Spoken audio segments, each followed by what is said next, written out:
Hello, बच्चों. Let us start one more chapter from our social science book, that is crop production and management.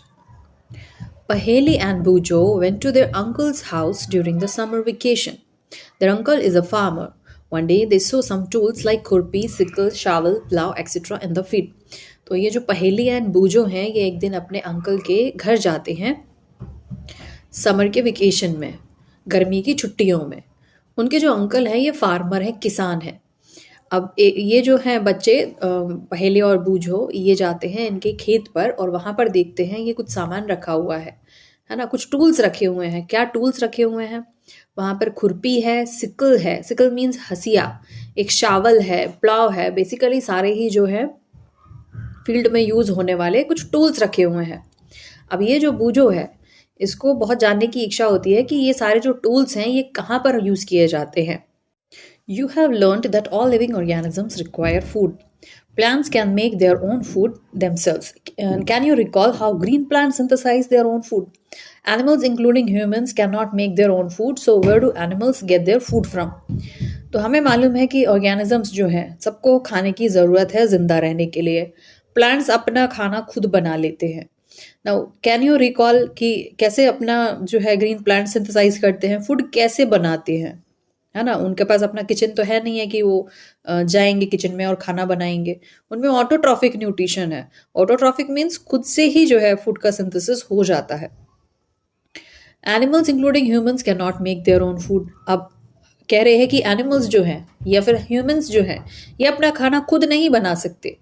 कहने से तात्पर्य यह है कि अगर हम चाहें और धूप में खड़े हो जाएं पेड़ों की तरह तो खुद से अपने आप जो है हमारा पेट नहीं भर जाएगा, खाना नहीं बन जाएगा हमारे पेट में। तो फिर हम कहाँ से मिल रहा है फिर हमें खाना? But first of all why do we have to eat food? लेकिन उससे पहले जानना ये ज़रूरी है कि हमें कहाँ से खाना मिल रहा है। इससे पहले हमें ये जानना ज़रूरी है कि हमें खाने की ज़रूरत ही क्यों है। You already know that energy from the food is utilized by organisms for carrying out their various body functions such as digestion, respiration and excretion. We get our food from plants or animals or both. तो यहाँ पर ये कह रहे हैं कि हमें तो पता है कि एनर्जी जो है हमें एनर्जी मिलती है जब हम खाना खाते हैं। तो ये जो एनर्जी है ये यूटिलाइज होती है ना, ये कहीं खर्च होती है। कहाँ खर्च होती है? ये हमारे बहुत सारे बॉडी के फंक्शंस होते हैं जैसे कि डाइजेशन है, रेस्पिरेशन है, एक्सक्रीशन है ना। इवन डाइजेशन कर रहे हैं हम एनर्जी बनाने के लिए, उस प्रोसेस को भी एनर्जी की ज़रूरत है होने के लिए। तो इन सारे जो वेरियस फंक्शंस हैं हमारी बॉडी के, जो हमारी बॉडी इतने सारे काम कर रही है सारे दिन, तो वो जो है काम करने के लिए हमें एनर्जी की ज़रूरत है। और ये एनर्जी हमें कहाँ से मिलेगी? जब हम खाना खाएंगे। खाना कहाँ से मिलेगा? खाना हमें मिलेगा पेड़ पौधों से या फिर एनिमल्स से या फिर दोनों से ही। Since we all need food, how can we provide food to a large number of people in our country? अब यहाँ तो कंट्री में इतने सारे लोग हैं, इतनी पॉपुलेशन है, उन सबको खाने की नीड को हम कैसे फुलफिल करें? तो यहाँ पर पहेली बोल रही है कि food has to be produced on a large scale. तो ताकि सबकी ज़रूरतें पूरी हो जाए खाने की, तो फूड जो है, खाना जो है वो बहुत बड़ी ज़्यादा क्वांटिटी में उगाया जाता है। In order to provide food for a large population, regular production, proper management and distribution is necessary. यानी इतनी सारी जो पॉपुलेशन है, इतनी लार्ज पॉपुलेशन है, उन सबको खाना प्रोवाइड करने के लिए हमें रेगुलर प्रोडक्शन की ज़रूरत है। यानी बराबर से हमें गेहूं, चावल, जो भी अनाज है उसको उगाने की ज़रूरत है। फिर प्रॉपर मैनेजमेंट की ज़रूरत है। ऐसा नहीं है कि लगा के छोड़ दिया, उसको इरीगेट करना है ना, उसकी हार्वेस्टिंग करनी है, बीच में जो भी प्रोसेस होते हैं वो सारे सब कुछ हमें करने हैं। और उसके बाद लास्ट में आता है डिस्ट्रीब्यूशन, यानी लोगों तक, खेत से लोगों तक उस अनाज को कैसे पहुंचाया जाए। तो ये 3 चीज़ें हैं जो बहुत इंपॉर्टेंट होती हैं: प्रोडक्शन, मैनेजमेंट और distribution. Now, agricultural practices. Till 10,000 BCE, people were nomadic. 10,000 साल पहले अगर हम बात करें तो लोग जो थे वो नोमैडिक थे, बंजारे थे। They were wandering in groups from place to place in search of food and shelter. अब वो नोमैडिक थे तो यहाँ वहाँ फिरते रहते थे। किस चीज़ के लिए फिरते थे? शेल्टर के लिए घूमते थे, प्लस खाने के लिए घूमते थे। Now they ate raw fruits and vegetables and started hunting animals for food. तो बेसिकली शुरुआत में क्या होता था कि वो जंगल से फल तोड़ लेते थे, वेजिटेबल्स तोड़ लेते थे, एज इट इज उनको खा लेते थे। और कभी अगर फल सब्जी नहीं मिली तो हंट किया एनिमल को और उनको भी वो खा लेते थे। ना फिर बाद में क्या होता है कि उन्होंने लैंड को कल्टीवेट किया और राइस को प्रोड्यूस करना धीरे धीरे शुरू किया। राइस को प्रोड्यूस किया, व्हीट प्रोड्यूस किया और फिर दूसरे क्रॉप्स को भी धीरे धीरे उन्होंने प्रोड्यूस करना शुरू कर दिया। और यहीं से ये जो शब्द है बनता है agriculture. Now, when plants of the same kind are cultivated in one place on a large scale, it is called crop. तो क्रॉप क्या है? जब हम एक ही चीज को बहुत सारी जगह में उगाते हैं, राइट जब हम एक ही तरह के अनाज को बहुत सारी जगह में ग्रो करते हैं तो उसे हम कहते हैं crop. For example, crop of wheat means कि पूरे के पूरे खेत में जो है वो एक ही तरीके की फसल लगी हुई है, चाहे वो गेहूं की फसल लगी है, चाहे वो चावल की फसल लगी हुई है। Now you already know that crops are of different types like cereals, vegetables and crop fruits. अब ये जो क्रॉप है ये किसी के भी क्रॉप हो सकते हैं, है ना। सीरियल्स के हो सकते हैं, अनाज, अनाज यानी गेहूं, चावल, बाजरा, मक्का, ये जो सारे अनाज हैं, ठीक है, सीरियल्स हैं, इनके क्रॉप हो सकते हैं। वेजिटेबल के क्रॉप हो सकते हैं, हमने भिंडी लगा रखी है पूरे खेत में या हमने टमाटर लगा रखे हैं, है ना। उसके बाद हो सकता है कि वो जो फील्ड है वो फ्रूट्स की क्रॉप वहां पर लगा हो, है ना। पूरे जो पूरा खेत है वहां पर आम के पेड़ लगे हुए हैं या फिर एप्पल के पेड़ लगे हुए हैं। तो क्रॉप्स कुछ भी हो सकते हैं, चाहे वो सीरियल्स के हों, चाहे वो वेजिटेबल्स के हों, चाहे वो फ्रूट्स के हों। Now, these can be classified on the basis of the season in which they grow. तो जब भी हम कोई क्रॉप लगाते हैं तो हम उसकी डिमांड को, यानी उस पर्टिकुलर क्रॉप की क्या ज़रूरतें हैं, कितनी धूप चाहिए है, कितनी उसको वाटर चाहिए है ना, कितनी रेन में उसका काम हो जाएगा। ये जो क्रॉप्स हैं इनको हम क्लासिफाई कर सकते हैं सीजन के बेसिस पर कि हमें ठंडों के मौसम में कौन सा क्रॉप लगाना। ऐसा नहीं है कि हम किसी भी क्रॉप को किसी भी मौसम में लगा सकते हैं, नहीं, पर्टिकुलर क्रॉप को उस पर्टिकुलर सीजन में ही लगाना पड़ता है ना। व्हीट को ठंड में ही लगाना पड़ता है, चावल को गर्मी में ही लगाना पड़ता है ना। पर्टिकुलर सीजन्स हैं पर्टिकुलर क्रॉप्स के। India is a vast country.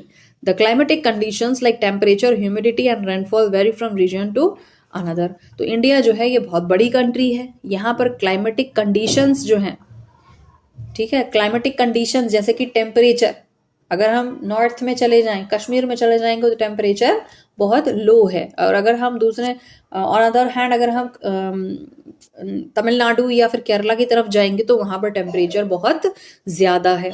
Same happens with the humidity and rainfall. तो हर जगह का अलग अलग टेम्परेचर है, अलग तरीके की ह्यूमिडिटी है, वहां पर रेनफॉल भी अलग तरीके से है। Accordingly there is a rich variety of crops grown in different parts of the country. तो इससे हमें फायदा क्या होता है कि इतना अगर वेरिएशन है तो हम वेरिएशन अपने क्रॉप्स में भी ला सकते हैं, है ना। हमारे टेम्परेचर इतना वेरिएशन है कि हम हर तरीके का क्रॉप यहाँ पर उगा सकती हैं।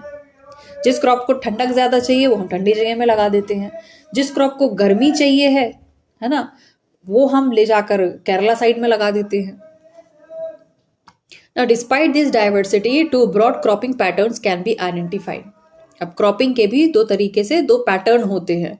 क्या पैटर्न है वो? एक होता है खैरिफ क्रॉप और एक होता है राबी क्रॉप। तो पर्टिकुलरली क्या है, हमने जो पूरे जो क्रॉप्स हैं उनको दो कैटेगरी में डिवाइड कर दिया। अगर हम सिंपल वर्ड्स में बात करें तो जितने भी क्रॉप्स हम उगाते हैं उनको हमने दो कैटेगरी में डिवाइड कर दिया।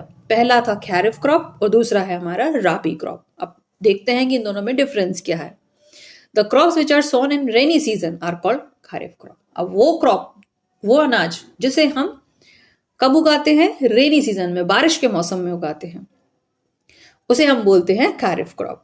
और बेसिकली रेनी सीजन हमारे इंडिया में स्टार्ट होता है जून से लेकर के सितंबर तक। और इनमें क्या कौन से क्रॉप्स आ जाते हैं? एग्जाम्पल हो जाएंगे हमारे पैडी यानी चावल या धान, मेज भुट्टा जिसे हम कहते हैं, सोयाबीन, ग्राउंडनट और रुई, ये सारे ही खरीफ क्रॉप है। इन सब को हम बारिश के मौसम में इनके सीड सो कर देते हैं। दूसरी कैटेगरी है हमारी राबी क्रॉप की। The rabi crops grown in winter season. इन क्रॉप्स को उगाया जाता है विंटर सीजन में, ठंड के मौसम में। और बेसिकली हमारे यहाँ ठंड का मौसम आता है अक्टूबर से लेकर मार्च तक। और राबी के एग्जाम्पल्स हो जाएंगे हमारे गेहूं, चना, मटर, मस्टर्ड, सरसों और लिनसीड, जिससे तेल निकाला जाता है। Now, besides these pulses and vegetables are grown during summer at many places. इनके अलावा सब्जियां हैं वो भी समर में ही ग्रो की जाती हैं। Now, basic practices of crop production. Why paddy cannot be grown in winter season? क्यों नहीं उगा सकते हम पैडी को, धान को हम जो है ठंड के मौसम में क्यों नहीं उगा सकते? Paddy requires a lot of water. हर चीज के पीछे एक रीजन है, क्योंकि धान की फसल को पानी की डिमांड ज्यादा होती है, इसलिए उसको बारिश के मौसम में ग्रो किया जाता है। Cultivation of crops involve several activities undertaken by farmers over a period of time. Cultivation का जो टाइम होता है ना, कल्टीवेशन जब हम किसी क्रॉप को उगाते हैं तो उसमें किसी भी किसान का जो है बहुत सारा मेहनत लगती है और बहुत सारा टाइम उसको वहां पर देना पड़ता है। अब you may find these activities are similar to those carried out by a gardener or even by you when you grow ornamental plants in your house. These activities or tasks are referred to as agricultural practices which are listed below. अब ये जो वहां पर किसान जो है जो अपने खेत में काम करता है, ये कुछ कुछ आपको माली के काम की तरह दिखेगा। जैसे माली को हम देखते हैं ना किसी गार्डन को, जब हम जाते हैं किसी पार्क में घूमने जाते हैं तो वहां पर एक माली काम कर रहा होता है, पेड़ों को पानी डाल रहा होता है, पौधों को, तो वहां हमें कुछ कुछ सिमिलैरिटीज दिखती हैं, राइट। और अगर हम हमारे घर में भी कुछ प्लांट्स लगाते हैं, ऑर्नामेंटल प्लांट्स, सजावट के जो प्लांट्स लगाते हैं, उनको भी हम उसी तरीके से ध्यान रखते हैं जैसे कि एक खेत में एक किसान अपने पौधों का ध्यान रखता है। और इन सारी जो एक्टिविटीज हैं इन्हीं को बोला जाता है एग्रीकल्चरल प्रैक्टिसेस। एग्रीकल्चरल प्रैक्टिसेस में क्या क्या चीजें आती हैं? प्रिपरेशन ऑफ सॉइल, यानी हम जो मिट्टी बनाते हैं, घर में भी हम जो मिट्टी बनाते हैं पौधे लगाने के लिए, वो भी एग्रीकल्चरल प्रैक्टिसेस का ही पार्ट है। फिर हम सोइंग करते हैं, बीज डालते हैं, फिर पौधों में मैन्योर या फर्टिलाइजर, खाद है ना, फर्टिलाइजर हम डालते हैं, फिर हम पानी देते हैं, इरिगेशन, फिर पौधे को जो है वीड्स से बचाते हैं, प्रोटेक्ट करके रखते हैं। वीड्स क्या है? जो अनवांटेड प्लांट्स हैं, वो प्लांट्स जो हमें नहीं चाहिए, वो वीड्स है। फिर हम हार्वेस्ट करते हैं और फिर हम स्टोर भी करते हैं। ना सिर्फ हार्वेस्टिंग बल्कि स्टोरेज भी एग्रीकल्चरल प्रैक्टिसेस का ही पार्ट है। अगर हमने सब कुछ अच्छे से उगा लिया और अच्छे से हार्वेस्ट भी कर लिया और उसको हमने प्रॉपर तरीके से स्टोर नहीं किया तो हमारी पूरी फसल जो है वो बर्बाद हो जाएगी, या तो बारिश में या फिर इंसेक्ट्स या चूहे उसको खराब कर देंगे। तो स्टोरेज भी इसका एक बहुत इंपॉर्टेंट पार्ट है। अब हम एक एक को डिटेल में पढ़ेंगे। जितने भी एग्रीकल्चरल प्रैक्टिसेस हैं इसको अब हम डिटेल में पढ़ते हैं। पहला है प्रिपरेशन ऑफ सॉइल। सॉइल को कैसे तैयार करें? The preparation of soil is the first step before growing a crop. अगर मिट्टी अच्छे से तैयार नहीं की है तो हमारा क्रॉप बर्बाद हो जाएगा, खराब हो जाएगा। One of the most important task in agriculture is to turn the soil and loosen it. सबसे पहले क्या करना होता है? हमें सॉइल को अपसाइड डाउन करना होता है ना। हम घर में भी गमलों की मिट्टी जो है, पॉट्स की जो मिट्टी है, उसको खुरपी से ऊपर नीचे करते हैं, नीचे की मिट्टी, ताकि ऊपर आ जाए। और ये बहुत ही इंपॉर्टेंट टास्क है एग्रीकल्चर। जब हम सीड ग्रो करते हैं उसके पहले हमें जो है सॉइल जो है उसको लूज करना होता है। This allows the roots to penetrate deep into the soil. इससे फायदा क्या होगा? जो अगर मिट्टी जो है उसमें उखड़ी हुई होगी, वो चिपकी हुई नहीं रहेगी, तो मिट्टी में जो है रूट्स अच्छे से ग्रो कर पाएंगी और नीचे तक पेनिट्रेट होंगी। The loose soil allows the roots to breathe easily even when they go deep into the soil. ठीक है, जब रूट्स नीचे तक चली जाती हैं, रूट्स भी जो है वो ब्रीथ करती हैं, तो उनको जो है ब्रीथ करने के लिए लूज सॉइल होना चाहिए। अगर कॉम्पैक्ट होगी, टाइट होगी, तो उनको एक तो ग्रो करने में मुश्किल होगी, दूसरा ब्रीथ करने में भी प्रॉब्लम आएगी। तो इसीलिए जो है वो सॉइल को टर्न और लूज करना जरूरी है। The loosened soil helps in the growth of earthworms and microbes present in the soil. इसके अलावा जो है एक और रीजन है सॉइल को लूजन करने का। इससे क्या होता है कि अर्थवर्म और माइक्रोब्स की ग्रोथ अच्छी होती है। अब इनको क्यों ग्रो करना है हमें, अर्थवर्म या माइक्रोब्स को? ये जो है ये हेल्प करते हैं मिट्टी में एक तो मैन्योर खुद से प्रोवाइड करते हैं, ये जो भी मिट्टी में मिलता है ना ये खाते हैं और फिर उससे जो है एक्सक्रीट आउट करते हैं और वहां पर जो है उस चीज से खाद बनती है। जो सूखी पत्तियां हैं या फसल जो अनाज जो गिर जाता है मिट्टी में, ये उसको खाते हैं और फिर उससे जो है खाद बनाते हैं। These organisms are friends of the farmer since they further turn and loosen the soil and add humus to it. तो ये क्या करते हैं, एक तो लूजन करते हैं सॉइल को, जब ये अंदर अंदर मिट्टी में चलते हैं ना तो सॉइल जो है वो लूज हो जाती है। दूसरा ये ह्यूमस ऐड करते हैं। ह्यूमस वही जो मैंने बताया कि पत्तियां खाते हैं और एक्सक्रीट करके उसको मैन्योर में कन्वर्ट करते हैं। But why the soil needs to be turn and loosen, क्यों जरूरी है सॉइल को टर्न या लूजन करना? Now, you have learnt in the previous classes that soil contains minerals, water, air and some living organisms. अब हम अपनी पिछली क्लास में हमने पढ़ा होगा कि सॉइल जो है मिट्टी में बहुत सारे मिनरल्स होते हैं। मिनरल्स के अलावा उसमें पानी भी है, उसमें एयर भी है और कुछ लिविंग ऑर्गेनिजम्स भी मिट्टी में पाए जाते हैं। In addition dead plants and animals get decomposed by soil organisms. In this way, various nutrients in the dead organisms are released back into the soil. These nutrients are again absorbed by the plants. तो जो भी अंदर इसमें मिट्टी में गिर रहा है, ऊपर पत्तियां गिर रही हैं, एनिमल्स डेड होकर डिकम्पोज हो रहे हैं, तो उनको अंदर शिफ्ट करने के लिए, ताकि जो मिनरल्स ऊपर जो सेटल हो गए हैं उन मिनरल्स को अंदर तक ले जाने के लिए भी मिट्टी को लूजन किया जाता है, ताकि वापस से प्लांट्स जो है ये मिनरल्स को, ये न्यूट्रिएंट्स को अब्सॉर्ब कर ले और पूरे प्लांट्स तक पहुंचा सके। Since only a few centimeters of the top layer of soil supports plant growth, turning and loosening of soil brings the nutrient-rich soil to the top so that plants can use these nutrients. Thus, turning and loosening of soil is very important for cultivation of crops. तो जैसे कि हमें मालूम है कि जो few centimetre है top layer soil की, यही प्लांट ग्रोथ को हेल्प करती है, यानी सारे जो न्यूट्रिएंट्स हैं ये टॉप सॉइल में ही हमें ज़्यादा मिलेंगे। तो टर्निंग एंड लूजनिंग से क्या होता है कि जो न्यूट्रिएंट रिच सॉइल है ये नीचे चली जाती है, ताकि क्रॉप जो है वो प्रॉपर तरीके से, अच्छे तरीके से ग्रो कर सके। The process of loosening and turning of the soil is called tilling और प्लाउइंग। अब ये जो लूजनिंग होती है ना सॉइल की, इसको हम कहते हैं टिलिंग या ploughing. This is done by using a plough.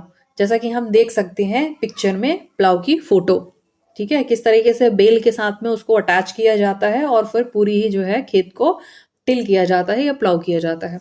This is done by using a plough. Ploughs are made up of wood और आयरन। अब ये जो प्लाउ है ये लकड़ी के भी बने हो सकते हैं, ये लोहे के भी बने हो सकते हैं। The ploughed field may have big clumps of soil called crumbs. It is necessary to break these crumbs.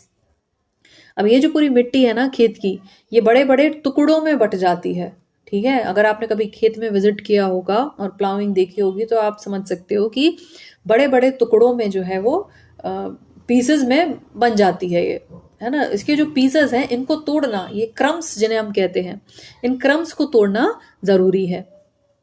Now levelling the field is beneficial for sowing as well as for irrigation. अब ठीक है, पहले sowing करने से पहले जो है field को लेवल करना जरूरी है, यानी जितने भी बड़े बड़े क्रम्स हैं उनको ब्रेक करना छोटे छोटे पीसेस में। और उसके पहले क्या होता है कि खेत को पहले पानी दिया जाता है ना। कभी कभी जो है अगर मिट्टी बहुत ज्यादा सूखी है तो वो जो है हल या प्लाव के से भी टिल नहीं होगी वो, ठीक है, वो टूटेगी नहीं, वो ऊपर नहीं आएगी नीचे की मिट्टी। तो उसके लिए क्या होता है कि पहले थोड़ा सा पानी का छिड़काव किया जाता है ताकि मिट्टी हल्की सी सॉफ्ट हो जाए, और फिर जो है ये टिलिंग का काम किया जाता है। फिर टिलिंग के बाद क्या होता है कि बड़े बड़े क्रम्स हो जाते हैं, मिट्टी के बड़े बड़े टुकड़े हो जाते हैं, तो फिर उनको भी ब्रेक किया जाता है ताकि जो है फसल अच्छे से उग सके जब हम उसमें बीज डालें तो। Leveling the field is beneficial for sowing as well as for irrigation. Leveling of soil is done with the help of a leveler. फिर इसमें एक लेवलर, ठीक है, प्लाउइंग जो है, ये जो हमें हल दिख रहा है ना, इसको करने के बाद में, प्लाउइंग करने के बाद में हमें एक और स्टेप जो है वो करना पड़ता है, जो कि है लेवलर, यानी लेवलिंग करना सॉइल की, बराबर से उसको एक सा करना। Sometimes manure is added to the soil before tilling. कभी कभी खाद भी, हमेशा नहीं लेकिन कभी कभी जो है खाद भी इसी में टिलिंग के समय ही डाल दी जाती है। इससे क्या होता है कि खाद अच्छे तरीके से सॉइल में, मिट्टी में मिक्स हो जाती है। और कभी कभी जो है सोइंग के पहले खेत को जो है मिट्टी को मॉइस्चर करना होता है, हल्का सा पानी का छिड़काव करना होता है। Agricultural implements before sowing the seeds, it is necessary to break soil clumps to get better yield. अब हम करेंगे एग्रीकल्चर की सारे इम्प्लीमेंटेशन की, कैसे हमें अब जो है फसल लगानी है. अब सीड को सो करने से पहले जरूरी है क्लम्स को तोड़ना. Now this is done with the help of various tools. The main tool used for this purpose are the plow, hoe and cultivator. अब जो है इसको लेवल करने के लिए, यानी जो बड़े बड़े क्रम्स हैं इसको तोड़ने के लिए और लेवल करने के लिए कुछ टूल्स को यूज किया जाता है. उनमें से हम प्लाव को भी यूज कर सकते हैं. ठीक है, पहले हमने उसको जैसे कि हम पिक्चर में देख सकते हैं, जैसे कि हमने ये वाला जो पार्ट है इसको जब हमने नीचे किया तो हमारा प्लाउइंग हो गई, और जब हमने इसको एज इट इज इस तरीके से लगा दिया कि ये नीचे जमीन से टकरा रहा है, तब हम ये लेवलिंग का काम भी कर देता है. तो ये जो सिंगल प्लाव है ये टिलिंग करेगा इस वाले पार्ट से, और जो है लेवलिंग करेगा इस पूरे पार्ट को, जो है यहाँ से इस तरीके से उसको फिक्स किया जाता है बेलों के साथ में, कि ये पार्ट नीचे जमीन से टकराता है और जो है लेवलिंग हो जाती है. इसके अलावा कल्टीवेटर भी बहुत से लोग यूज करते हैं उसको लेवल करने के लिए. Now plough, this is being used since ancient times for tilling the soil, adding fertilisers to the crop, removing the weeds and turning the soil. तो प्लाव जो है, हल, इसको कई समय से यूज किया जाता है. पुराने जमाने से भी इसको यूज किया जाता है टिल करने के लिए, सॉइल को ऊपर नीचे करने के लिए, या अगर फर्टिलाइजर ऐड करना है क्रॉप को तो उसमें भी ये यूज किया जाता है. कभी कभी वीड्स अगर आ गए हैं खेत में, कई समय तक, बहुत यानी समय तक हमने अगर कोई फसल नहीं लगाई है तो उस खेत में वीड्स, बहुत अनवांटेड प्लांट्स उग जाते हैं, तो उन प्लांट्स को निकालने के लिए भी हम प्लाव का यूज कर सकते हैं. एंड टर्निंग द सॉइल, या फिर हमें सॉइल को ऊपर नीचे करना हो. This is made of would and is drawn by a pair of bulls और अदर एनिमल्स. अब ये जो है लकड़ी की बनी होती है, और इसको यूज करने के लिए या तो हमें बुल्स चाहिए है, या फिर इनकी जगह हम घोड़े या फिर कैमल्स को भी यूज कर सकते हैं. It contains a strong triangular iron strip called ploughshare. अब इसमें जो है यहां पर जो कि हम देख सकते हैं कि हमने यहाँ पर प्लाउ शेयर देखा है, राइट. यहाँ पर जो है हम देख सकते हैं कि ये जो है यहाँ पर, इसको हम बोलते हैं plough share. Plough share means यहाँ पर ये जो है एक लोहे की स्ट्रिप लगी हुई होती है ताकि ये जल्दी खराब ना हो. ठीक है, अदरवाइज अगर लोहे की स्ट्रिप नहीं लगाएंगे तो एक बार यूज करने के बाद ही लकड़ी जो है वो खराब हो जाएगी. The main part of the plough is a long log of would which is called a plough shaft.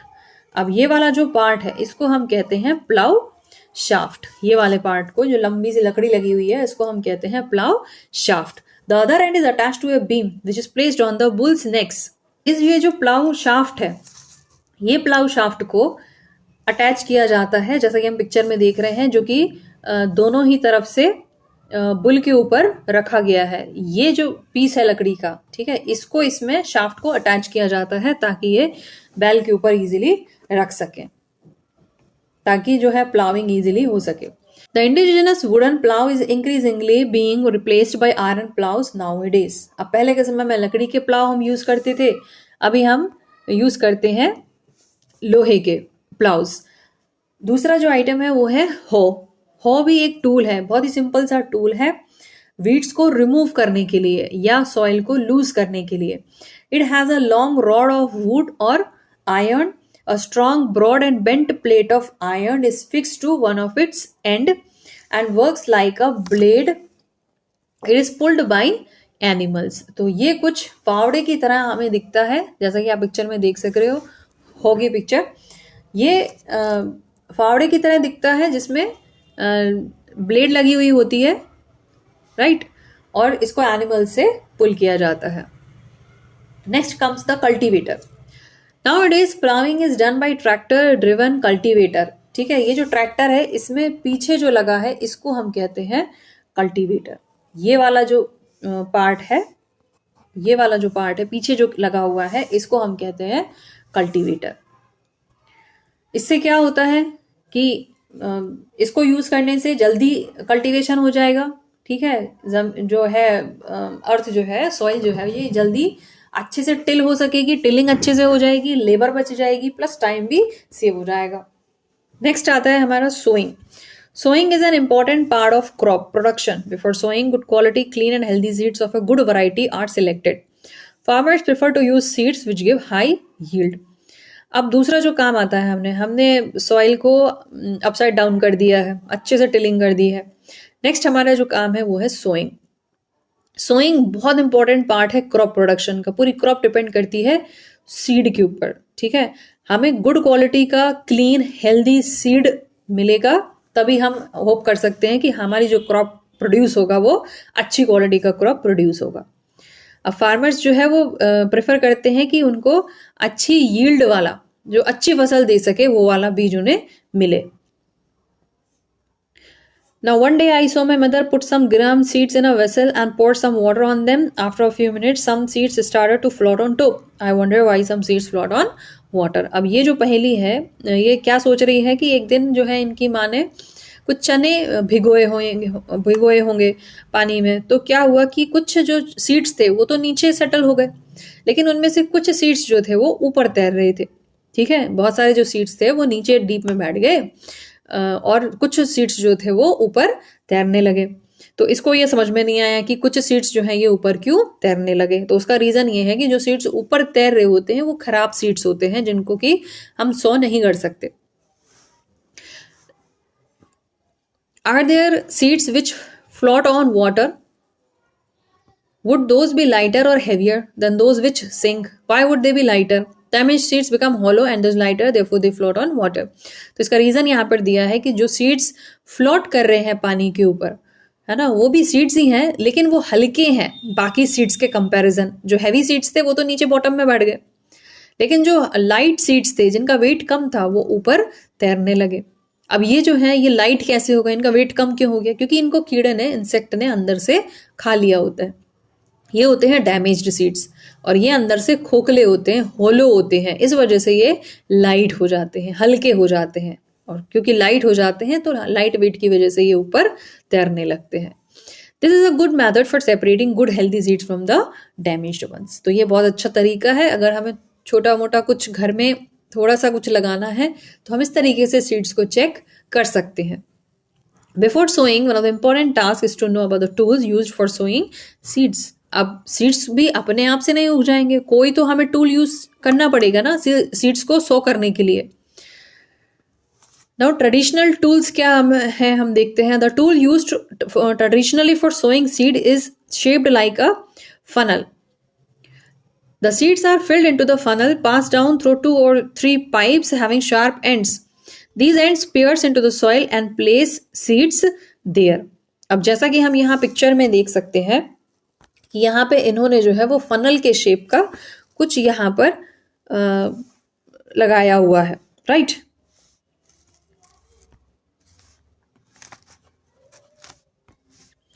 ये जो है फनल है जिसमें ये जो पाइप है नीचे तक गया है, ये फनल का पाइप है ना, ये जो है सॉइल के अंदर तक गया है. यहाँ से ये हाथ से जो है वो ऊपर इसमें सीड्स डालते हैं जो कि नीचे तक चले जाते हैं. और क्योंकि ये बुल से अटैच्ड है ये इनका पूरा इंस्ट्रूमेंट, तो ये चलते जाते हैं और सीड्स को सो करते जाते हैं. फिर उसके बाद हमारा सेकेंड जो टूल है यह है seed drill. Nowadays the seed drill is used for sowing with the help of tractors. अब ये जो इंस्ट्रूमेंट है जैसा कि आप पिक्चर में देख सकते हैं, इसको अटैच किया जाता है ट्रैक्टर के साथ में, राइट. इसको ट्रैक्टर के साथ में अटैच किया जाता है और सीड्स जो है वो इस बॉक्स में फिल किए जाते हैं. ठीक है, इस बॉक्स में जो है सीड्स को फिल कर दिया जाता है. जैसा कि यहाँ पर आप पाइप्स देख रहे हैं, बहुत सारे पाइप्स निकले हुए हैं.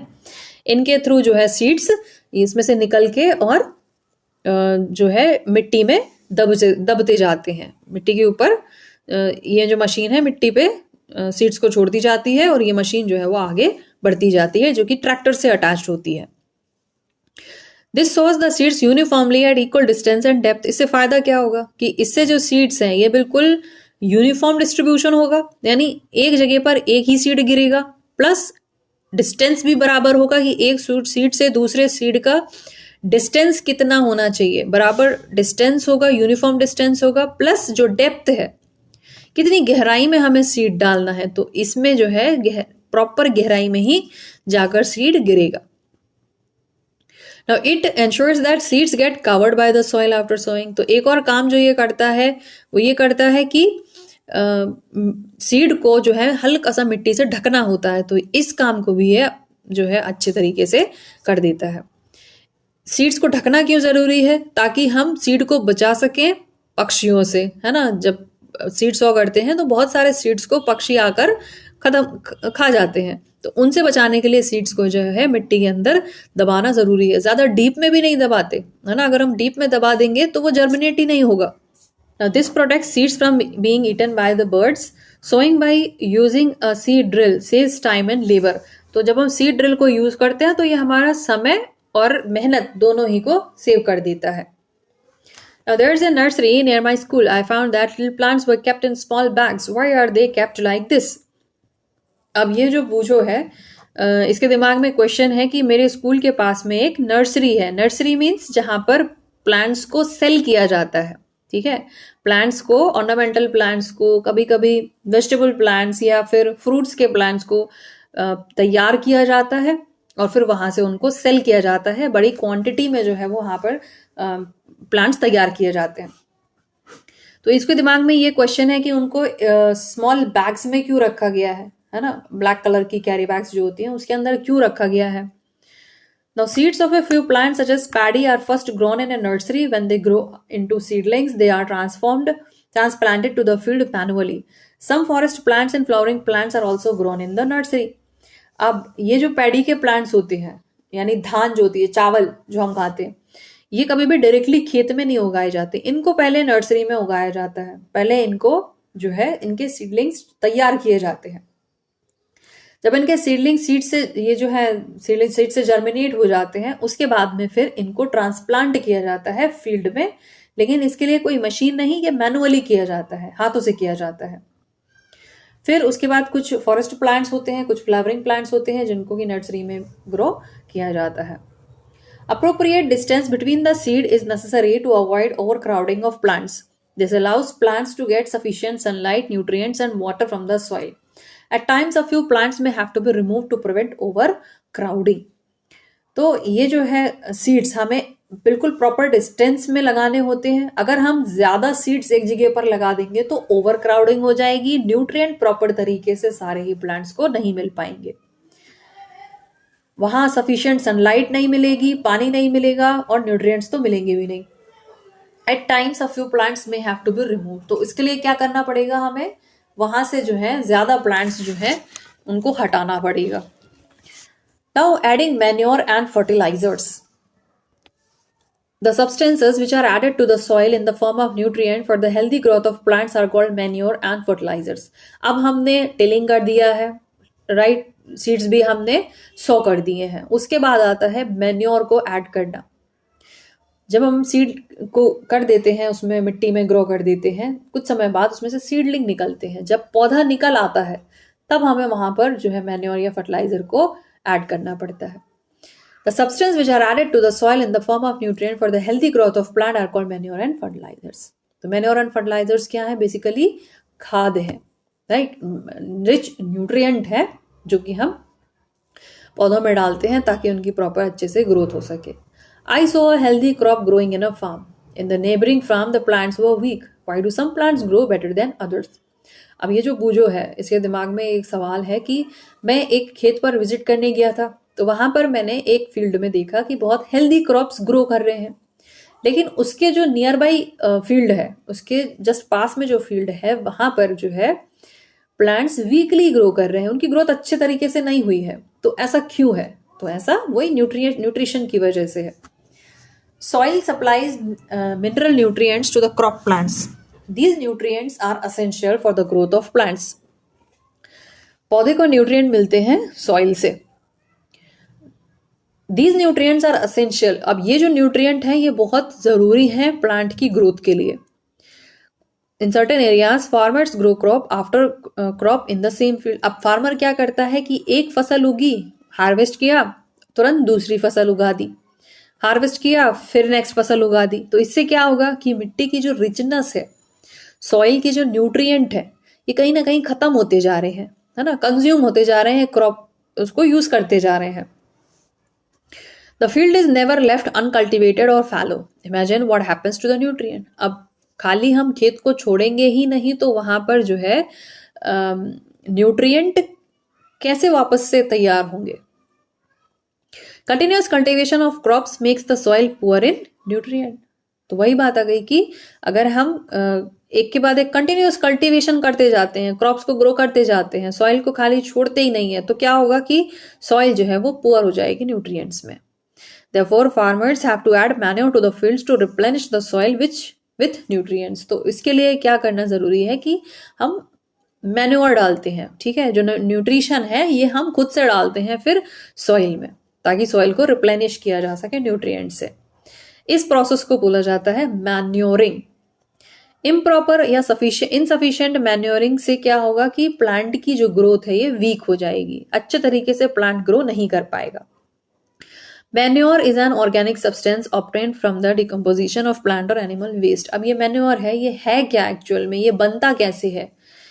मैन्योर ऑर्गेनिक सब्सटेंस है जो कि मिलता है प्लांट या एनिमल वेस्ट के डिकम्पोजिशन के बाद में, राइट। मैन्योर क्या है? ये एक ऑर्गेनिक सब्सटेंस है, यानी कि ये जिंदा चीजों से ही बनी हुई एक चीज है जो कि डिकम्पोजिशन के बाद बन रही है। अब डिकम्पोजिशन या तो प्लांट्स का भी हो सकता है या एनिमल्स का भी हो सकता है।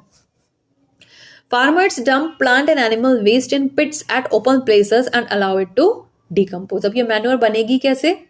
मैन्योर के बनाने के लिए फार्मर्स जो है वो पिट बनाते हैं, गड्ढा खोदते हैं, और उसमें जो भी बची हुई, जैसे कि कोई भी फसल हार्वेस्ट की है, क्रॉप को हार्वेस्ट किया, जो बचा हुआ पार्ट था, है ना, धान के छिलके हो गए या गेहूं के ऊपर की जो कवरिंग होती है, जो पूरा प्लांट होता है, ठीक है, जिसमें पत्तियां हैं, स्टेम है, उस पार्ट को क्या करते हैं, तो ये पूरे के पूरे जो है डंप कर देते हैं एक गड्ढे में और उसको कवर कर देते हैं। कुछ समय के लिए उसको एज इट इज छोड़ देते हैं, तो हम वहां पर क्या देखेंगे कि मिट्टी जैसा ही कुछ सब्सटेंस वहां पर बन के तैयार हो गया है, और वापस से इसको जो है वो खेत में अपने फील्ड में यूज कर लेते हैं। The decomposition is caused by some micro organisms. अब ये जो डिकम्पोजिशन है ये कौन करता है, ठीक है, इस पर्टिकुलर ये जो डिकम्पोजिशन है इस काम को करने के लिए होते हैं माइक्रो ऑर्गेनिज्म। माइक्रो ऑर्गेनिज्म मतलब बहुत ही स्मॉल, जिसे हम देख नहीं सकते नेकेड आई। तो ये जो ऑर्गेनिजम्स हैं ये डिकम्पोजिशन का काम करते हैं। The decomposed matter is used as organic manure. यही डिकम्पोज्ड जो मैटर है, यही जो मिट्टी जैसा दिखने वाला जो मैटर है, इसी को हम कहते हैं organic manure. You have already learned about vermi composting in class 6। यहां one activity is given that you can perform. Did plants in all the glasses grow at the same place? Which glass showed better growth of plants? In which glass was the growth fastest? तो इस question को बताने के लिए पहले हमें activity को read करना पड़ेगा। Now take मूंग और ग्राम seeds and germinate them. Select 3 equal sized seedlings. Take 3 empty glasses or similar vessels. Mark them A, B, C. To glass A add little amount of soil mixed with little cow dung manure. अब इन्होंने क्या किया है कि 3 glasses लिए हैं और इन तीनों ही ग्लासेस में जो है इक्वल साइज के सीडलिंग्स को ग्रो कर दिया है और उसको मार्क कर दिया A, B, C। और जो पहला कंटेनर है इसमें इन्होंने सॉइल के साथ मैन्योर को मिक्स किया है। दूसरे ग्लास में जो मिट्टी है इन्होंने बनाई है सॉइल को यूरिया से मिक्स किया है। अब यूरिया क्या है? ये केमिकल मैन्योर है, जिसको केमिकली तैयार किया जाता है। और ये वाला जो मैन्योर था ये काउडंग मैन्योर था, गोबर की खाद थी। पहले ए में इन्होंने काउडंग मैन्योर डाला है, दूसरे ग्लास में इन्होंने यूरिया के साथ में जो है सॉइल में मिक्स किया है। Take the same amount of soil in glass C without adding anything. अब तीसरे ग्लास में इन्होंने सिर्फ मिट्टी भर के ही सीडलिंग को लगा दिया है। Now pour the same amount of water in each glass and plant the seedlings in them. Keep them in a safe place and water them daily. After 7 to 10 days, observe their growth. अब 7-8 दिन के बाद में, 7 से 10 दिन के बाद में हम इनकी ग्रोथ को ऑब्जर्व करेंगे। अब इनमें से जो है किस में बेटर ग्रोथ होगी? एक में इन्होंने जो है मैन्योर डाला है, दूसरे में फर्टिलाइजर डाला है जिसमें कि यूरिया डाला है, और तीसरे में इन्होंने कुछ भी नहीं डाला है। तो किस में ग्रोथ ज्यादा होगी? Fertilisers are chemicals which are rich in particular nutrient. How are they different from manure? Fertilizers are produced in factories. Some examples of fertilizers are urea, ammonium sulfate, super phosphate, potash, NPK. ये जो है ये सारे ही fertilisers हैं। तो fertilisers क्या है? वो केमिकल्स हैं जिनको फैक्ट्री में तैयार किया है, लेकिन पर्टिकुलर न्यूट्रिएंट इनका बहुत रिच है, यानी प्लांट्स को जो न्यूट्रिएंट की जरूरत है इसमें वो भरपूर अमाउंट में डाला गया है। तो ऑब्वियस है जो फर्टिलाइजर हमने जिसमें डाला है बी, उसमें ग्रोथ ज्यादा होगी, क्योंकि प्लांट को जो न्यूट्रिएंट की जरूरत है वो सारे ही उसमें है। मेन्योर में ग्रोथ थोड़ी सी कम होगी, क्योंकि उसमें वो न्यूट्रिएंट तो है लेकिन बाकी और भी उसमें कुछ न्यूट्रिएंट्स मिल जाते हैं। ठीक है, वो न्यूट्रिएंट है लेकिन उनकी क्वांटिटी थोड़ी कम है। फर्टिलाइजर में भरपूर क्वांटिटी है, राइट। और थर्ड में तो ग्रोथ बहुत ही कम दिखेगी, क्योंकि इसमें हमने कुछ भी ऐड नहीं किया है।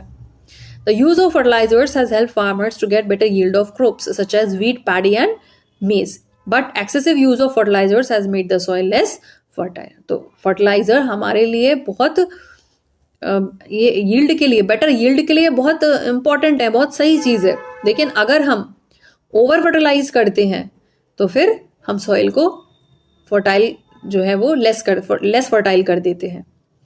Fertilisers have also become a source of water pollution.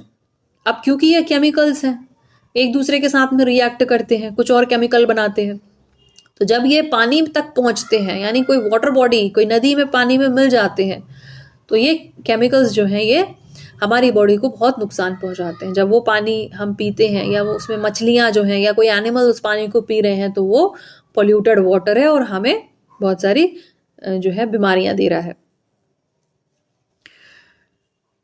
Therefore, in order to maintain the fertility of the soil, we have to substitute fertilizers with inorganic manure or with organic manure or leave the field uncultivated in between two crops. तो क्योंकि fertile कर रहा है तो इसका ये मतलब नहीं है कि भाई ये हमारे लिए अच्छा ही है। ठीक है, इससे बहुत सारे नुकसान भी हैं, तो इसको हमें रिप्लेस करना चाहिए ऑर्गेनिक मैन्योर से, और समय समय पर जो है खेत को हमें अनकल्टिवेटेड छोड़ना चाहिए। The use of manure improves soil texture as well as its water retaining capacity. It replenishes the soil with nutrient.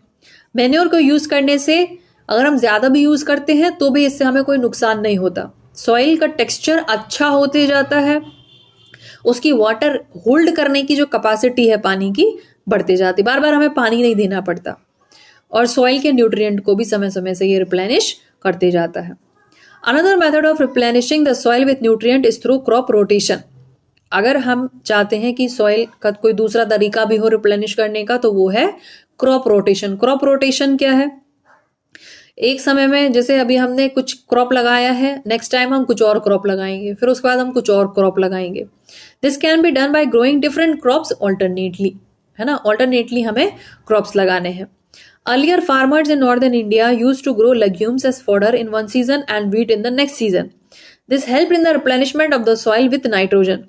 Farmers are being encouraged to adopt this practice. तो जो किसान हैं नॉर्थ इंडिया के, Punjab side या Haryana side की अगर हम बात करें, तो यहाँ पर जो किसान है ये एक बार लेग्यूम्स लगाते हैं। लेग्यूम्स यानी दालें, ये एक बार में दालें उगाते हैं, और ये दालें उगाते हैं as a fodder in one season, यानी अपने जानवरों के लिए जो है ये फॉडर के लिए ये यहाँ पर लेग्यूम्स को ग्रो करते हैं, और फिर नेक्स्ट सीजन में ये व्हीट को ग्रो करते हैं। इससे क्या होता है कि सॉइल की जो नाइट्रोजन की क्वांटिटी है, राइट, वो बढ़ती जाती है, क्योंकि जो लेग्यूम्स हैं इसमें सॉइल जो है न्यूट्रिएंट, इसमें नाइट्रोजन का कंटेंट ये बढ़ा देती है। यहाँ पर नाइट्रोजन फिक्सेशन ज्यादा होता है, ठीक है, उसकी वजह से सॉइल में नाइट्रोजन का कंटेंट बढ़ जाता है, जो कि नेक्स्ट क्रॉप ये लगाते हैं व्हीट का, जहां पर ये क्रॉप के लिए नाइट्रोजन अच्छे से अवेलेबल हो जाती है। Now in the previous classes you have learned about rhizobium bacteria.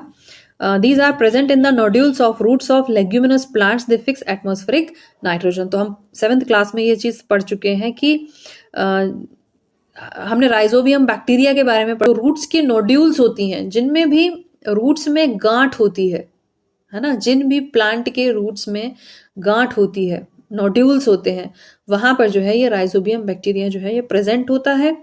और ये राइजोबियम बैक्टीरिया क्या करता है, ये एटमॉस्फेयर की नाइट्रोजन को, है ना, ये फिक्स करता है और प्लांट तक उसको पहुंचाने का काम करता है। नाउ यहाँ पर डिफरेंस दिया है between fertiliser and manure. Fertiliser is a man made और इनऑर्गेनिक सॉल्ट. बेसिकली ये क्या है, ये एक सॉल्ट है. Manure is a natural substance obtained by the decomposition of cattle dung and plant residues. Manure क्या है, ये नेचुरल सब्सटेंस है जो कि नेचुरली हमें मिलता है by the decomposition of cattle का डंग या फिर प्लांट के रेसिड्यूज से. Fertiliser is prepared in factories. Manure can be prepared in the fields. Fertiliser does not provide any humus to the soil. Fertiliser जो है वो ह्यूमस, ठीक है, डेड एंड डी के एक कुछ काला सा पार्ट हम देखते हैं ना अक्सर जब हम जंगल में से, जब हम जहाँ बहुत सारे पेड़ लगे होते हैं तो वहां की जब हम सॉइल को नोटिस करेंगे तो वहां पे बहुत सारा ब्लैक कवरिंग टाइप हमें दिखती है, ब्लैक पार्ट दिखता है सॉइल के ऊपर. वो ह्यूमस है ना. जो स्टेम गिर जाती हैं या लीफ गिर जाती हैं, फ्लावर्स नीचे गिर जाते हैं, वो डिकम्पोज होके ह्यूमस बनाते हैं. Manure provide a lot of humus to the soil. Fertilizers are very rich in plant nutrients like nitrogen, phosphorus and potassium. Fertiliser जो है इनमें भरपूर मात्रा में नाइट्रोजन है, फॉस्फोरस है और पोटेशियम है जो कि प्लांट के लिए बहुत इंपॉर्टेंट है. मैन्योर में रिलेटिवली लेस न्यूट्रिएंट होते हैं लेकिन इसके कंपेयर अगर हम फर्टिलाइजर से कंपेयर करें तो इसमें थोड़े कम होते हैं. एडवांटेजेस क्या है मैन्योर के? The organic manure is considered better than fertiliser. क्यों? क्योंकि ये एनहेंस करता है वाटर होल्डिंग कैपेसिटी की, है ना, सॉइल की वाटर होल्डिंग कैपेसिटी बढ़ा देता है. सॉइल को पोरस बनाता है, due to which exchange of gases becomes easy, है ना. पोरस मीन्स ब्रीदेबल, आसानी से गैसेस का एक्सचेंज हो सके, ठीक है. एकदम कॉम्पैक्ट नहीं बनाता है ये मिट्टी को पोरस बनाता है. It increases the number of friendly microbes. अब क्योंकि मिट्टी पोरस है, एकदम कॉम्पैक्ट नहीं है, तो वहां पर क्या होगा कि माइक्रोब्स जो है, माइक्रो ऑर्गेनिजम्स जो है वो इजीली वहां पर ग्रो करेंगे. सॉइल के टेक्सचर को भी ये इंप्रूव करता है. नेक्स्ट हमारा जो स्टेप है ये है इरिगेशन. ठीक है, हमने सॉइल की टिलिंग कर दी, फिर हमने क्रॉप को ग्रो कर दिया. क्रॉप ग्रो करने के बाद में हमने जो है सॉइल को ग्रो, सीड को ग्रो करने के बाद में हमने मैन्योर भी डाल दिया. मैन्योर डालने के बाद में अगली जो बारी आती है ये आती है इरिगेशन की. All living beings need water to live. हर जिंदा इंसान को, हर किसी भी जीव जंतु को, है ना, सबको पानी की जरूरत होती है. वाटर जो है बहुत ही इंपॉर्टेंट पार्ट है ग्रोथ और डेवलपमेंट का.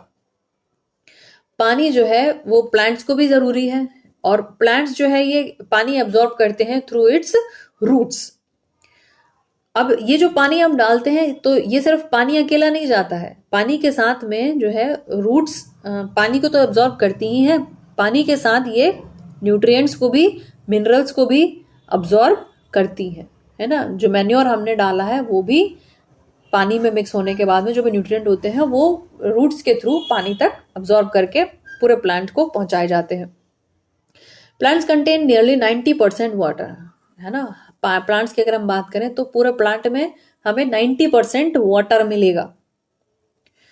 Water is essential because germination of seeds does not take place under dry condition, है ना. सूखे में कभी भी सीड जो है वो जर्मिनेट नहीं होगा, उसमें से कभी भी कोई पौधा नहीं निकलेगा. तो मिट्टी में नमी होना जरूरी है, यानी उसमें पानी की कंटेंट थोड़ा बहुत होना चाहिए सीड को जर्मिनेट होने के लिए. Nutrient dissolved in water transported to each part of the plant. वो जो भी न्यूट्रिएंट होते हैं ये पहले पानी में घुलते हैं, फिर उसके बाद पूरे ही प्लांट के जो डिफरेंट पार्ट्स हैं उनको रूट्स के थ्रू सप्लाई किया जाता है. Water also protect the crop from both Frost and hot air currents. पानी जो है ये क्रॉप को बचाता है बहुत ज्यादा ठंड से और हॉट एयर करंट, गर्म हवाएं जो चलती हैं गर्मियों के दिनों में, ये उससे भी प्लांट को बचाता है. To maintain the moisture of the soil for healthy crop growth, fields have to be watered regularly. Soil का मॉइस्चर बना रहे, है ना, मिट्टी सूखे नहीं, तो उसके लिए जरूरी है कि पानी जो है खेत में रेगुलरली डालना जरूरी है.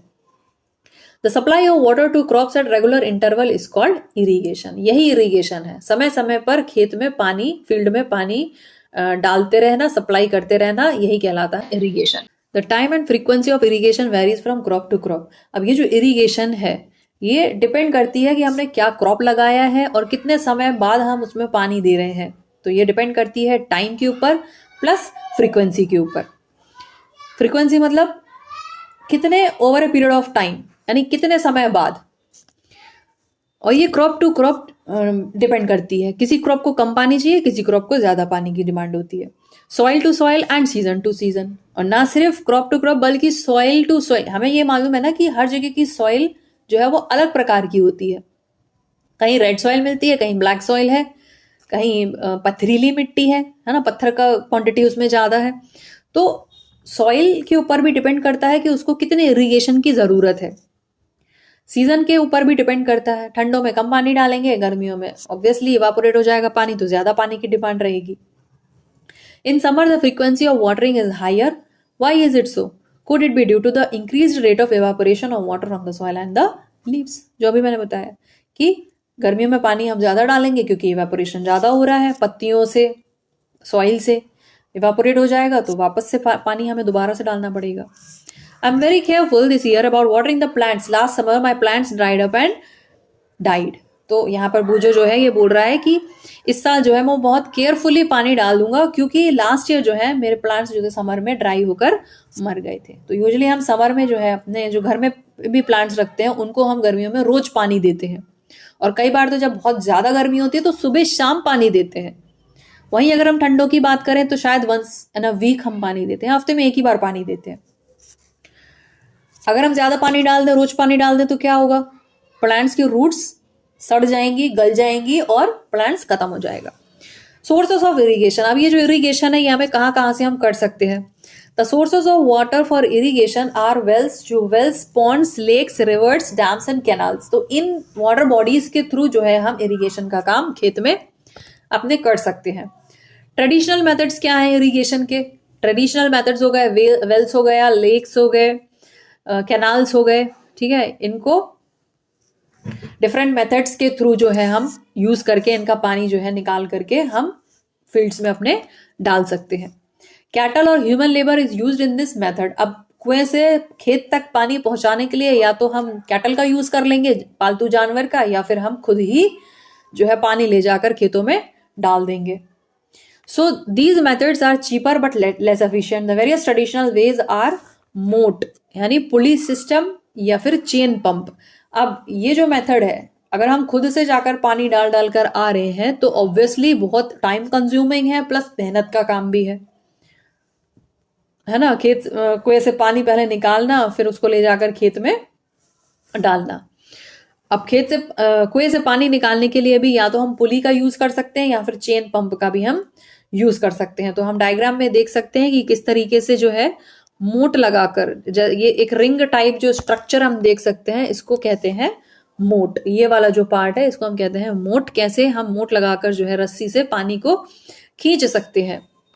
और दूसरा जो मेथड है जिसमें चेन पंप है, ठीक है, ये जो है ये चेन लगी हुई है और इसमें एक बकेट बंधी हुई है जो कि पानी को निकालती है और फिर आगे बढ़ाती जाती है ताकि खेत में पानी अपने आप से चला जाए। फिर दूसरा है ढेकली। ढेकली में क्या है? लकड़ी के थ्रू जो है पानी को निकालते हैं और निकाल कर जो है खेत में मैनुअली डालते जाते हैं। दूसरा है राहत, यानी कि लीवर सिस्टम, जो कि हम फोर्थ पिक्चर में देख सकते हैं कि एक व्हील टाइप स्ट्रक्चर है जिसमें बहुत सारे बकेट्स को उन्होंने टाई किया है। पानी यहाँ से वो फिल करती है बकेट, और जो है इस एंड से बकेट को फिल किया जाता है और इस एंड पर ये बकेट जो है वो खाली हो जाती है, right. Pumps are commonly used for lifting water.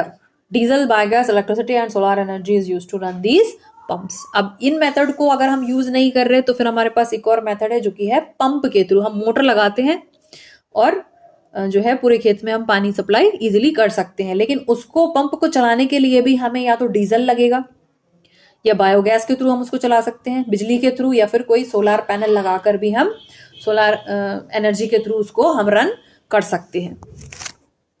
Next है हमारा मॉडर्न मेथड्स ऑफ इरिगेशन। अब हमारे आते हैं मॉडर्न मेथड्स। तो modern methods of irrigation help us to use water economically.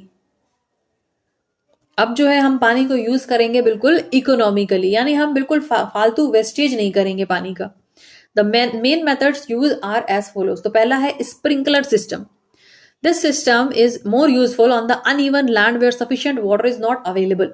The perpendicular pipes having rotating nozzles on top are joined to the main pipeline at regular intervals। तो ये जो पहला sprinkler system है, इस system में क्या होता है कि ये बहुत ही यूजफुल सिस्टम है एक तो, और प्रॉपरली इवनली ये पूरे पानी में जो है डिस्ट्रीब्यूट करता है पूरे खेत में। ठीक है, ये जो परपेंडिकुलर पाइप्स आप देख रहे हो, इनको इस वे में अटैच किया जाता है पूरे ही खेत में कि रेगुलर इंटरवल पे, यानी टाइम टाइम से ये पानी देते रहे और इवनली पानी दे। When water is allowed to flow through the main pipe under pressure with the help of a pump, it escapes from the rotating nozzles। अब ये जो nozzles इसमें लगे हुए थे, ये जो ऊपर वाला पार्ट है, राइट, ये ऊपर वाला जो पार्ट है, इसमें nozzles लगे हुए थे जो चारों दिशाओं में पानी को फेंकते हैं। It gets sprinkled on the crop as if it is raining। ठीक है, कैसा इफेक्ट देते हैं, जैसे कि बारिश हो रही है। चारों दिशाओं में जब छोटी छोटी बूंदें गिरेंगी तो बिल्कुल ऐसा लगेगा जैसे कि बारिश हो रही है। Sprinkler is very useful for loans, coffee plantation and several other crops. तो ये जो स्प्रिंकलर है यूजुअली यही फार्मर्स यूज करते हैं, और ये यूज किए जाते हैं लॉन्स में, कॉफी प्लांटेशन है या कोई और अदर क्रॉप्स में भी उनको यूज किया जाता है। नेक्स्ट सिस्टम है हमारा ड्रिप सिस्टम। जो ड्रिप सिस्टम है, इसमें क्या होता है कि पानी ड्रॉप बाय ड्रॉप फॉल किया। अब इसमें जो है स्प्रिंकलर सिस्टम में तो ये परपेंडिकुलर पाइप जो है जमीन से ऊपर थोड़े ऊंचाई पर होते हैं, जिसमें जो है पानी फिर नीचे गिरता है ना, ड्रॉप बाय ड्रॉप जो है वो पानी हाइट से फिर नीचे गिरता है। लेकिन ये जो ड्रिप सिस्टम है, इसमें कोई स्प्रिंकलिंग नहीं हो रही है, बौछार नहीं हो रही है, बस पानी जो ये जो पाइप लगा हुआ है ना, इसमें जगह जगह पर होल्स बने हुए होंगे जो कि ड्रॉप ड्रॉप करके मिट्टी में गिर रहा है पानी। So it is called drip system. It is the best technique for watering fruit plants, gardens and trees. अब ये जो टेक्निक है ये यूजुअली यूज की जाती है कहाँ पर, जहां पर फ्रूट के प्लांट्स लगे होते हैं, कोई गार्डन है या जहां पर बड़े बड़े ट्रीज लगे होते हैं, वहां पर हम ये ड्रिप सिस्टम का यूज करते हैं। Water is not wasted at all, it is a boon regions where availability of water is poor. तो यहाँ पर जो है पानी का बिल्कुल भी वेस्टेज नहीं होता है, और वहां पर इसको हम कर सकते हैं जहां पर पानी की जो है बहुत ज्यादा कमी हमें देखने को मिलती है। नेक्स्ट हमारा जो स्टेप है ये है प्रोटेक्शन फ्रॉम वीड्स। अब इरिगेशन करने के बाद में जो मोस्ट इंपॉर्टेंट स्टेप होता है वो होता है प्रोटेक्शन वीड्स से। वीड्स होते हैं अनवांटेड प्लांट्स, जंगली पौधे जो कि जगह जगह उग जाते हैं। Pujo and Paheli went to a nearby wheat field and saw that there are some other plants in the field growing along with the wheat plant। तो हमने जो क्रॉप लगाया है वहीं उसके साथ में जो है वो कुछ और प्लांट्स भी ग्रो कर जाते हैं। Have these other plants been planted purposely? क्या ये जानबूझकर लगाए होते हैं? नहीं, ये जानबूझकर नहीं लगाए होते हैं, ये खुद से ही है ना, बर्ड्स के थ्रू या सीड डिस्पर्सल के डिफरेंट मेथड्स हैं, उसके थ्रू यहाँ पर सीड कहीं पे भी गिर जाते हैं और ये प्लांट्स जो है वहीं पर उग जाते हैं। In a field, many other undesirable plants may grow naturally along with the crop. These undesirable plants are called weeds. इन्हीं जो plants जो है, इन्हीं को हम, जो undesirable plants हैं, unwanted plants हैं, इन्हीं को हम कहते हैं weeds. The removal of weeds is called weeding. अब ये जो plants हैं, इनको लगा के नहीं छोड़ सकते क्योंकि ये न्यूट्रिएंट को यूज कर रहे हैं, कंज्यूम कर रहे हैं, तो इनको निकालने की जरूरत है। अब ये जो प्रोसेस होता है रिमूवल ऑफ वीड्स, इसको ही हम कहते हैं weeding. Weeding is necessary since weeds compete with the crop plants for water, nutrient, space and light। इनको निकालना क्यों जरूरी है? क्योंकि ये प्लांट्स जो है वो न्यूट्रिएंट को ले रहे हैं ना, यूज कर रहे हैं। मे भी हो सकता है कि दूसरा प्लांट ग्रो ना कर पाए इनकी वजह से, तो इनको निकालना जरूरी है। Thus they affect the growth of the crop. Some weeds interfere even in harvesting and may be poisonous for animals and human beings। तो कई बार क्या होता है कि ये जो weeds हैं ये कई बार पॉइजनस भी हो सकते हैं। हार्वेस्टिंग के समय हमारे क्रॉप के साथ मिक्स हो सकते हैं, ताकि हमें फिर वो जो है बाद में वो नुकसान पहुंचा सकते हैं, पॉइजनस हो सकते हैं हमारे लिए। Farmers adopt many ways to remove weeds and control their growth. Farmers जो है वो बहुत सारे टेक्निक्स लगाते हैं ताकि हम वीड्स को निकाल सकें और जो प्लांट्स की ग्रोथ है वो प्रॉपर तरीके से होती रहे। Tilling before sowing of crop helps in uprooting and killing of weeds. तो पहले जो हमने सबसे पहला मेथड जो हमने पढ़ा था टिलिंग, एग्रीकल्चर का जो सबसे पहली प्रैक्टिस थी वो थी टिलिंग। तो टिलिंग से क्या होता है कि वीड्स जो है वो अपरूट हो जाते हैं, उनके रूट्स बाहर आ जाते हैं और वो वहीं मर जाते हैं। which may then dry up and get mixed with the soil. The best time for the removal of weed is before they produce flowers and seeds. तो weeds में भी flowers आते हैं, seeds आते हैं, तो उनके flower या seed आने के पहले ही उनको खेत से remove करना जरूरी है। वही फिर सीड डिस्पर्सल होगा, यहाँ वहां बीज गिरेंगे और फिर और पौधे निकल आएंगे। The manual remover includes physical removal of weeds by uprooting or cutting them close to the ground from time to time. This is done with the help of a khurpi. A seed drill is also used for uproot weeds. तो इनको हम manually भी निकाल सकते हैं, यानी अब crop grow हो चुके हैं हमारे और बीच बीच में कहीं कहीं वीड्स लगे हुए हैं तो उनको मैनुअली ही रिमूव किया जाता है। तो फिजिकल अपरूटिंग हम करते हैं, जड़ से निकाल देते हैं, या फिर हम उसको बिल्कुल सॉइल के पास से उसको कट कर देते हैं। तो उसको लिए हमें जरूरत होती है किन टूल्स की? खुरपी की, सीड ड्रिल की, उनको अपरूट करने के लिए। Weeds are also controlled by using certain chemicals called weedicides like 2,4-D. These are sprayed in the fields to kill the weeds. They do not damage the crops. The weedicides are diluted with water to the extent required and sprayed in the fields with a sprayer. तो इन weeds को control करने के लिए हम कुछ chemicals का भी use कर सकते हैं। उन्हीं में से एक केमिकल है 2,4-D। इस केमिकल को स्प्रे करने से हम जो है वीड्स को मार सकते हैं, और ये जो स्प्रे होता है ये क्रॉप को कोई डैमेज नहीं करता। और वीडिसाइड को जो है वो पानी के अंदर मिलाकर उसको डाइल्यूट किया जाता है पहले, और फिर उसका स्प्रे किया जाता है। जब जो वीड्स हैं ये ज्यादा क्वांटिटी में हो जाते हैं, पूरे खेत में जो है हमें वीड्स ज्यादा दिखाई दे रहे हैं, तो फिर उनको वीडिसाइड से ही किल किया जाता है। Now do weedicides have any effect on the person handling the weedicide sprayer? अब जैसा कि हम पिक्चर में देख सकते हैं कि ये जो पर्सन है ये वीडिसाइड का स्प्रे कर रहा है, लेकिन कपड़े जो है इसने अपनी नाक को कपड़े से बंद करके रखा है। As already mentioned, the weedicides are spread during the vegetative growth of weeds before flowering and seed formation. Spraying of weedicides may affect the health of farmer. तो ऑफकोर्स वीडिसाइड जो है ये फार्मर की हेल्थ को affect कर सकता है।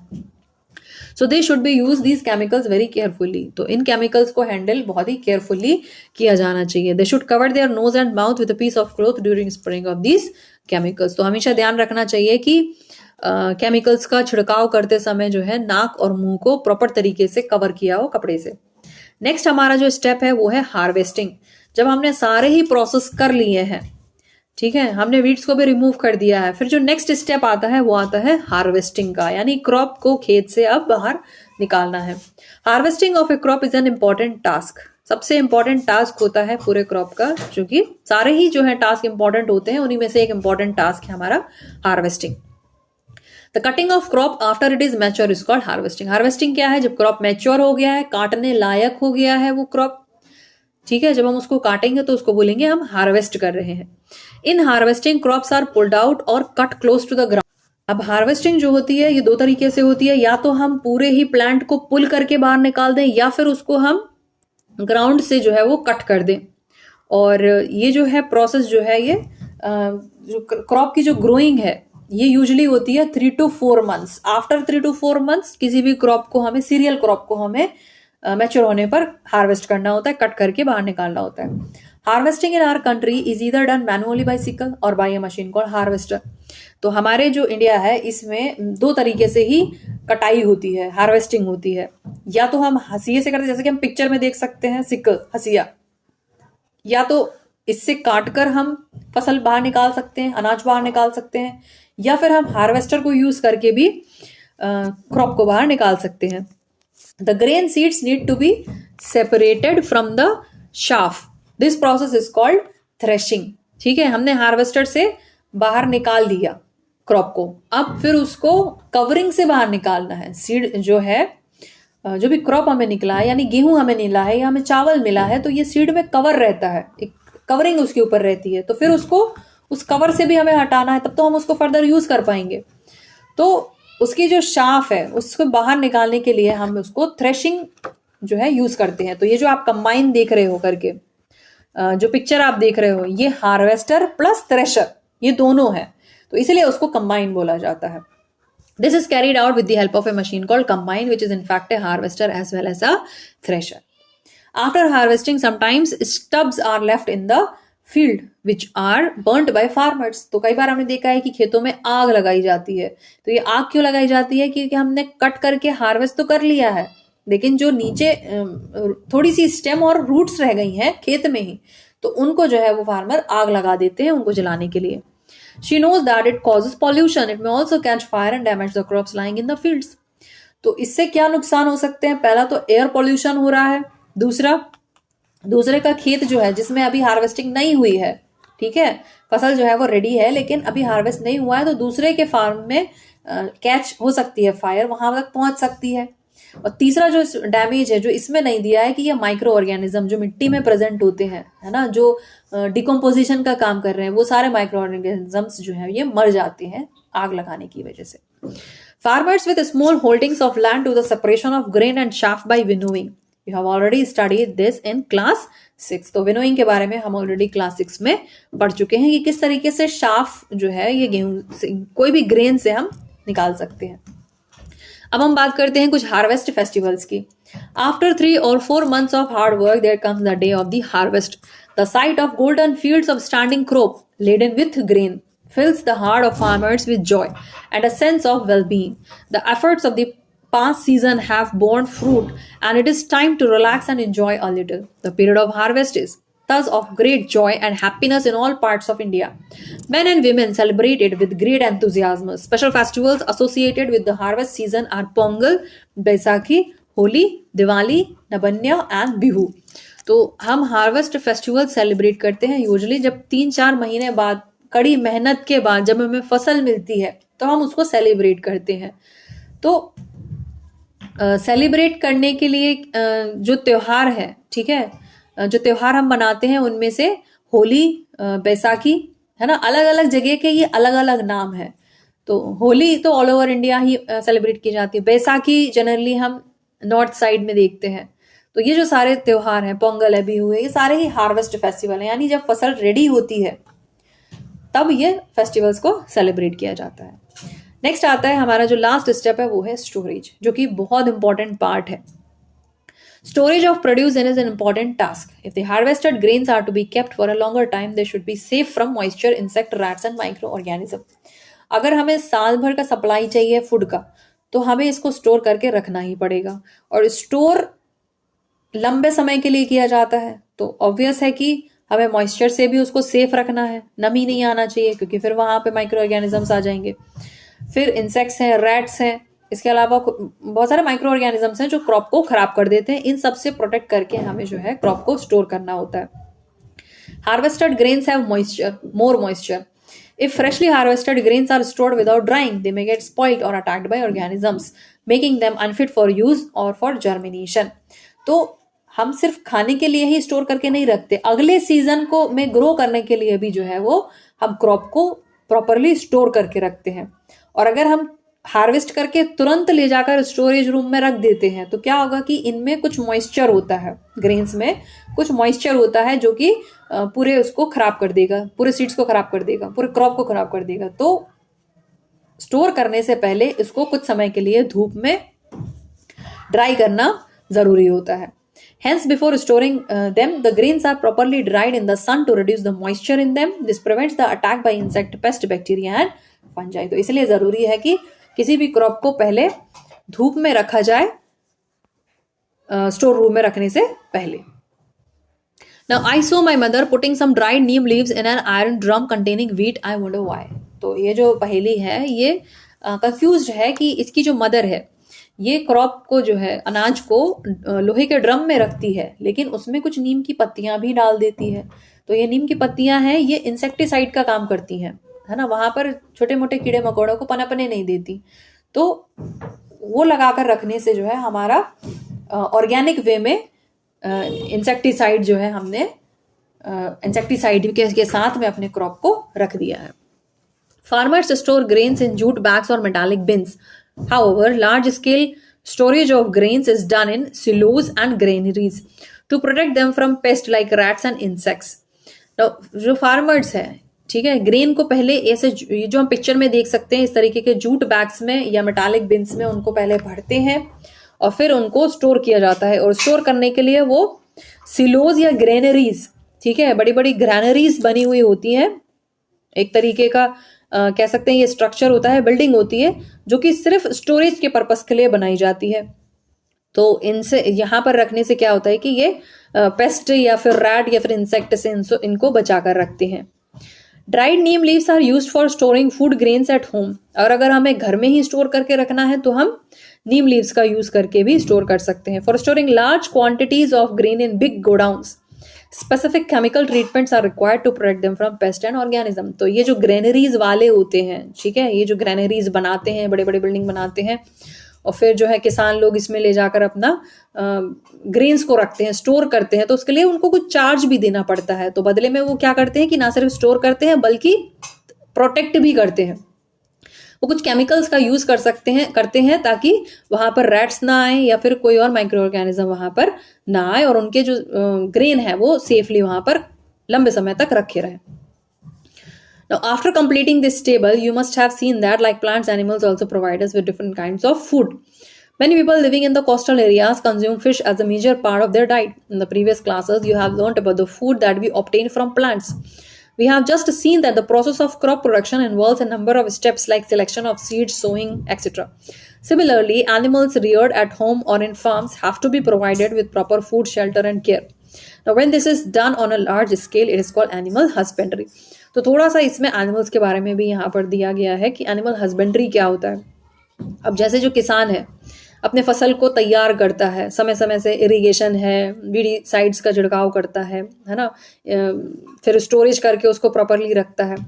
तो इसी तरीके से एनिमल्स को भी जो है वो पाला जाता है ना, उनकी डाइट का ध्यान रखा जाता है, उनके अदर नीड्स का ध्यान रखा जाता है ना। जिस तरीके से हम पेड़ पौधों का ध्यान रखते हैं उस तरीके से हम जब एनिमल हस्बेंड्री में जाते हैं, एनिमल्स को रियर करते हैं, तो इसी तरीके से उनके प्रॉपर फूड, शेल्टर, केयर, उनका सारा ध्यान रखा जाता है जब हम बड़े क्वांटिटी में एनिमल्स को जो है पालते हैं, है ना। क्यों पालते हैं? ताकि उनसे डेयरी प्रोडक्ट्स मिल सकें, हमारी मीट की डिमांड को हम पूरी कर सकें, ठीक है।